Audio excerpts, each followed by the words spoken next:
জগন্নাথ দেবের সবচেয়ে বড় উৎসব রথযাত্রা।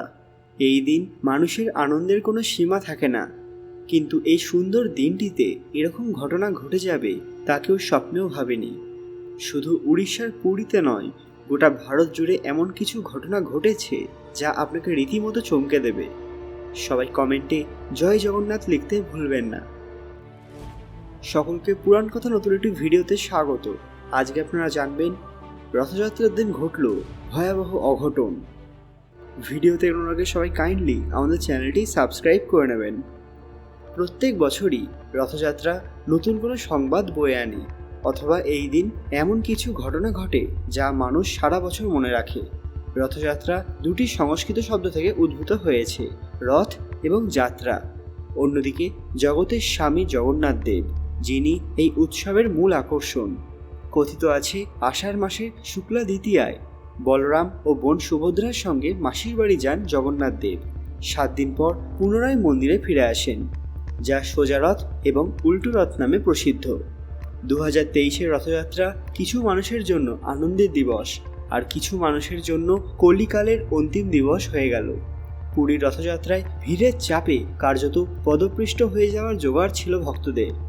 ভগবান বলভদ্রের তালধ্বজ রথ পৌঁছতেই দুর্ঘটনার সূত্রপাত হয়।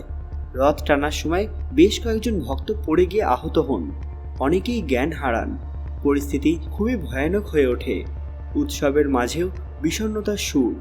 আরও একটি ভয়ানক ঘটনা ঘটে পশ্চিমবঙ্গ রাজ্যের মালদায়। রথের মেলায় প্রাণ গেল এক মহিলার, আহত আরও 2জন ব্যক্তি। ভিড়ের মধ্যে ঠেলাঠেলি, রথের চাকায় পিষ্ট হয়ে সেই মহিলার মৃত্যু হয়েছে বলে জানা যায়। এই ঘটনাকে কেন্দ্র করে চাঞ্চল্য ছড়িয়ে পড়ে সেই এলাকায়। ঝাড়খণ্ডে রথযাত্রার সময় হঠাৎ আকাশ থেকে ভয়ানক বজ্রপাত হয়, যা কেউ স্বপ্নেও কল্পনা করেননি।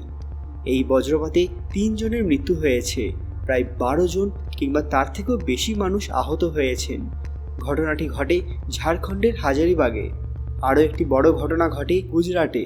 ঘটনাস্থল আহমেদাবাদের দরিয়াপুর। 146 বছরের পুরনো এই রথযাত্রার সাক্ষী থাকার জন্য রাস্তার দুপাশে প্রচুর মানুষ দাঁড়িয়েছিলেন। সেই সময় এই দুর্ঘটনা ঘটে। রথযাত্রার সময় গুজরাট আহমেদাবাদের দরিয়াপুরের একটি বাড়ির বারান্দা ভেঙে পড়ে। তার জেরে কমপক্ষে 1 জনের মৃত্যু হয়েছে, আহত হয়েছেন কমপক্ষে 5 জন। পুলিশ জানিয়েছে যে দোতলা বাড়িটি ভেঙে পড়েছে সেটি অত্যন্ত পুরনো, জীর্ণ হয়ে পড়েছিল। ওই ঘটনায় আহতদের দ্রুত সিভিল হাসপাতালে নিয়ে যাওয়া হয়েছিল। উত্তরপ্রদেশের আগ্রায় রথযাত্রার সময় ভয়ানক কোলাহল শুরু হয়, যে কারণে আহত হন অনেক মানুষ। ভারতের সবচেয়ে পুরাতন রথযাত্রাগুলির মধ্যে অন্যতম উড়িষ্যার কেন্দ্রপাড়া জেলাতে এবার ঘটে গেল অঘটন।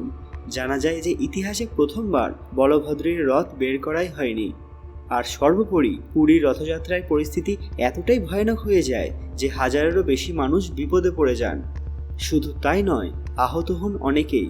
অসুস্থ হয়ে পড়েন বহু মানুষ, তার মধ্যে রয়েছেন একাধিক মহিলা, শিশু এবং প্রবীণ নাগরিক। ভগবান বলরামের তালধ্বজ রথের দড়িতে টান দিতে গিয়ে যত বিপত্তি। আহত ব্যক্তিদের পুরীর জেলা সদর হাসপাতালে ভর্তি করা হয়েছে। এত শুভ একটি দিনে কেন এতগুলি ভয়ানক ঘটনা ঘটল? এটা কি কোনো কিছুর সংকেত? মানুষ এই ঘটনাগুলিকে ভালো চোখে দেখছেন না। আনন্দ করতে গিয়ে মানুষকে মৃত্যুর দিকে এগিয়ে যেতে হচ্ছে। বন্ধুরা, আজকের ভিডিওটি অবশ্যই লাইক করবেন এবং সবার সাথে শেয়ার করবেন, যাতে প্রত্যেক মানুষ এই ঘটনাগুলি সম্পর্কে জানতে পারেন। কমেন্ট বক্সে অবশ্যই জয় জগন্নাথ লিখবেন। আশা করব সবাই সুস্থ থাকুন, ভালো থাকুন। আজকের ভিডিওটি যতটা সম্ভব শেয়ার করে দেবেন। আরও এরকম অজানা তথ্য সম্পর্কে জানতে পুরাণ কথা অফিসিয়াল চ্যানেলটি মনে করে সাবস্ক্রাইব করে নেবেন। খুব তাড়াতাড়ি ফিরে আসবো এরকমই কিছু দরকারি খবর নিয়ে। ততক্ষণ আপনারা এই ভিডিওগুলো দেখতে পারেন। ধন্যবাদ।